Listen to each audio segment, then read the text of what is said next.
Episodes 3 and 4 of Dispatch are out, and before I get into the nitty gritty, I must warn you all that this episode will contain spoilers, so proceed at your own risk. Alright, so we need to talk about Blonde Blazer. Something is off about her, and I can't quite put my finger on it. But before we get there, these episodes introduce some major choices, new gameplay mechanics, and deepened the character dynamics in a way I didn't expect. Let's dive in. Gameplay wise, episodes 3 and 4 threw some new mechanics at me, or rather, introduced some new mechanics to their existing gameplay loops. These are incredibly fresh and address some of the core issues I had mentioned in the core review that my friend voiced. The hacking minigame got an upgrade with these invaders that try to mess you up while you're moving the ball around, which, yeah, that's actually way better. It's still not groundbreaking or anything, but like the ball movement feels smooth. And having to dodge enemies while you're against a time limit actually makes you think and pay attention instead of zoning out.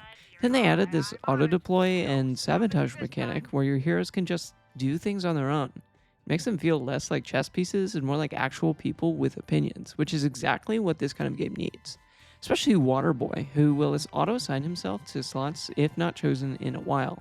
But where these episodes really clicked for me was the leveling system. I didn't get a chance to level characters up much in the first two episodes, but in these two, I've had multiple opportunities to level them up and also learn about the individual character trainings. Speaking of which, leveling up the abilities unlocks some truly crazy combinations that I'd love to experiment with more. If I had any complaint gameplay wise so far, it'd be that there's not enough core gameplay, which feels weird to say, all things considered. You can also build support between characters, and it's giving me serious Fire Emblem vibes, which is high praise because that's one of my favorite game styles of all time.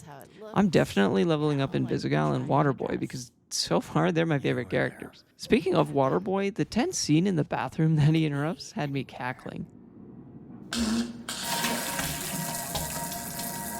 And you chose to be here. Sorry, I tried not to. I try not to do that. Don't worry. I love Waterboy, I love Royd, I love Trackstar and the dog. It's pretty difficult to think of a character I haven't been pleased with so far. This gameplay loop is genuinely addictive, and I cannot wait to play more Wednesday when the next episode comes out. One thing I'm really hoping for, support cutscenes. If I'm grinding these character relationships, let me see it pay off with some Fire Emblem style conversations. That would make it perfect. So episode 3 opens with a discussion mentioning that we'll have to cut one of the characters from our roster. But by the end of the episode, you actually have to make that decision, which is not one I took lightly. I had to choose between Sonar or Coop, or Coupe, and I really didn't want to pick either of them. Eventually, my lack of decision making had the game auto pick Sonar. I was leaning towards him anyway, but I wanted to see if there was a secret third option that let me keep both. Unfortunately, there wasn't, but I will still defend the decision to fire Sonar for my personal playthrough. Coop's got the intelligence fighter thing going on, which I'm way more into than Sonar's alternative playstyle swapping between forms. While he's a really interesting character to work with, I sensed more tactical edge picking Coop. Flight is cool, sure, but I'd rather have the scissors and knives. Plus, and this matters, Coop's dynamic with Jacksepticeye's character seems pretty interesting, and I want to see that play out if they have more cutscenes, or at least dialogue options. Though I will mention, picking Sonar to fire meant that Malevola pretty much hates me now, and I don't like that happening. I wanted to be on her good side.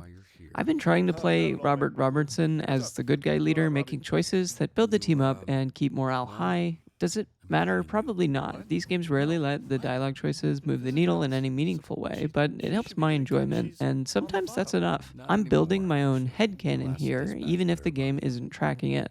The immediate episode after has us make yet another impossible choice, picking between Invisigal and Blonde Blazer for who to spend time with, probably leading to a romantic relationship.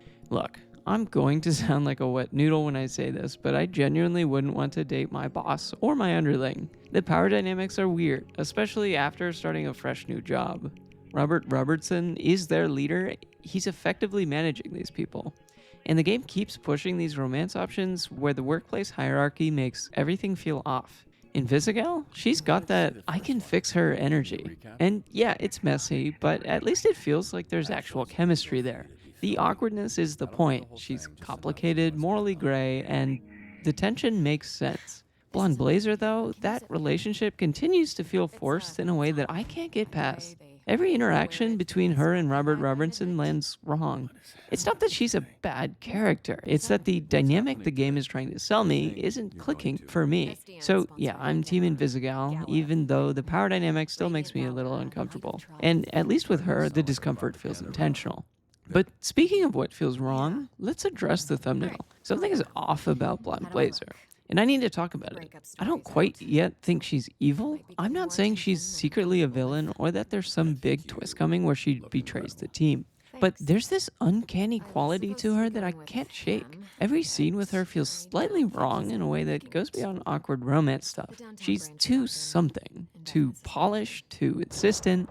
I can't quite put my finger on it, but my gut keeps telling me not to trust her completely. Phenomena Man, on the other hand, he gets a pass. Yeah, he's got quirks and says weird stuff, but he's literally an alien who doesn't understand human social norms. That tracks. His off moments make sense in context. Blonde Blazer doesn't have that excuse, and there are details that keep nagging at me. For one, her powers, flight and super strength, are the exact same abilities that augmented villains in this universe have. That's probably nothing, but it's worth noting. She also is the one training to augment our own hero's abilities. Then there's the fact that without her powers, she's 2 inches shorter and her hair turns brown, so the blonde superhero persona is what exactly? A transformation? Why does that detail exist if it's not going somewhere? Then there's the Phoenix program. She's fighting desperately to keep this ex-villain rehabilitation program alive, even though it's constantly on the verge of being shut down. Is that genuine idealism, or is she building something under the SDN's nose? I don't know. But the timing, the intensity, the way everything lines up so perfectly, it all feels too convenient. At the end of the day, she is truly idealistic and wants the best for everyone here. Her actions have not shown true reason to be suspicious of the evil intent quite yet.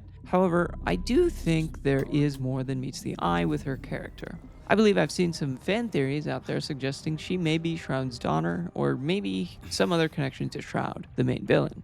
Another similar idea is that she may be Shroud herself. However, I don't believe the latter to be true, but maybe the former is. If anything, I think she definitely is putting her soul into the Phoenix program for a hidden motive, whether that's to quietly combat Shroud's actions as a rebellious daughter, or maybe it's something darker, or even just genuine idealism. I anticipate that we'll learn something new about her character soon enough. Something to explain why she's so keen on having the Phoenix program be successful. At the end of the day, episodes 3 and 4 solidified something for me. Dispatch isn't just a good episodic game, it's building systems that could have serious longevity. The character dynamics are messy in the best way, the gameplay is evolving with each episode, and yes, I still can't shake the feeling that something's off about Blonde Blazer. Maybe I'm reading into it too much, maybe not. Let me know in the comments if you're getting the same vibe, or if I'm just being paranoid. If you're enjoying this series, hit that like button and subscribe for episode 5 and 6 coverage when they drop. Thanks for watching, and I'll see you next time.